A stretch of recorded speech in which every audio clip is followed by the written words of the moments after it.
Let's review the names of the parts of the shoe. This is called the shaft. It goes up the leg.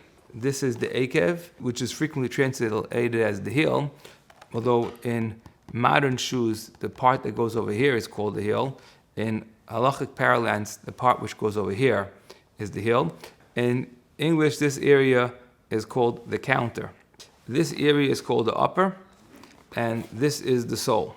These are the krosim, or the chamartas. We have 3 of those, and these are the loops that they go into, the lulois. Step 1 is to take a template and trace it onto your leather to get the right size and shape of your leather. The template that we use is a template that supposedly is miyuches to Shmuel Salant.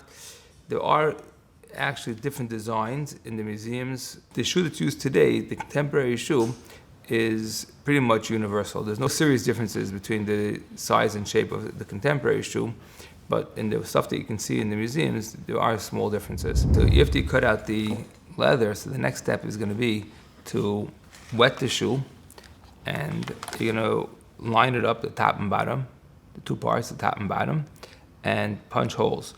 To punch holes, it's smartest and easiest and do the best job if you use a multi-punch.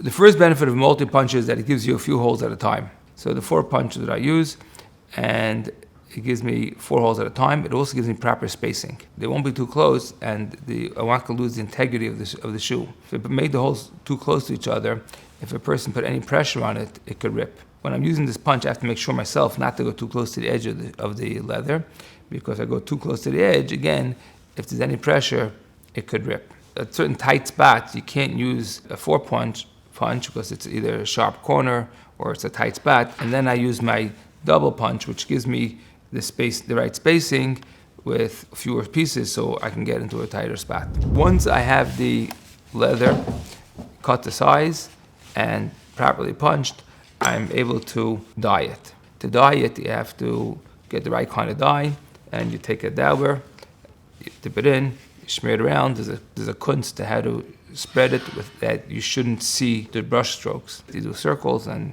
you fill them in, double coat it, and then we polish it afterwards that it should shine and look upright. The minig is to do an exterior stitch, which means is that you see the lacing on the finished product. Sometimes, particularly on clothing, the stitches are internal. The thread is hidden. Over here on the Chalitzah shoe, and this has to do with making this Chalitzah shoe match the shoe of the time of Chazal. Their shoes, the lacing was exposed, so we make shoes with exposed lacing. How do you keep the lace in place? Is that when you start a new stitch, a new piece of lace, you back stitch one previous stitch, you redo that stitch, and then you can go weiter. When you're done with the stitching the sides, then you can begin putting on the buttons and loops. The kunst to get these buttons to line up properly is we use the same punch on the button and the same punch on the shoe itself.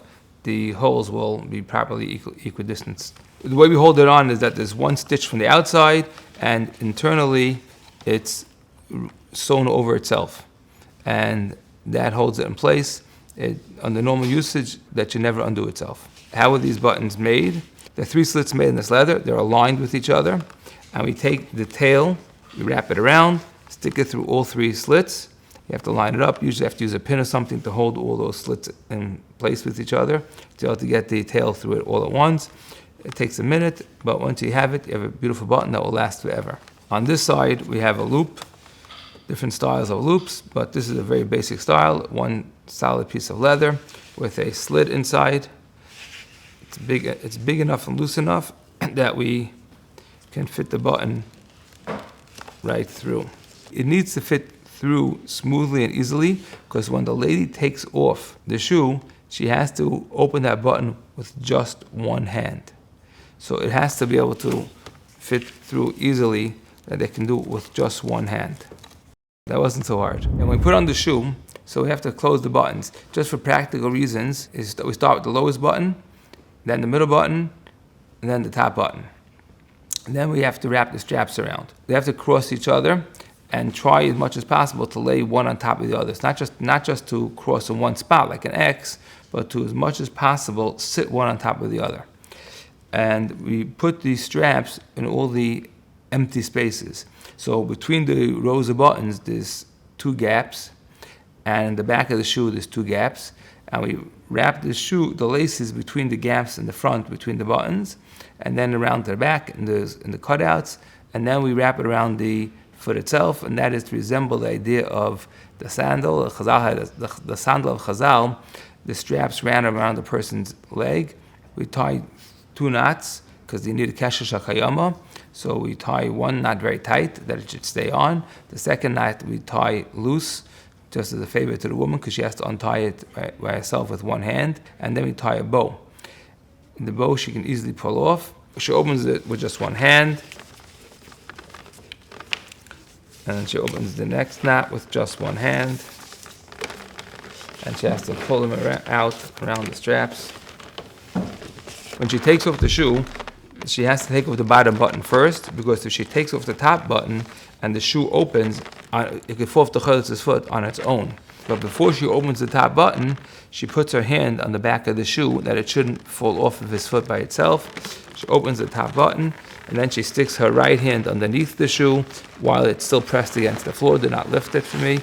And she slides it out, wraps up the laces, and she throws it.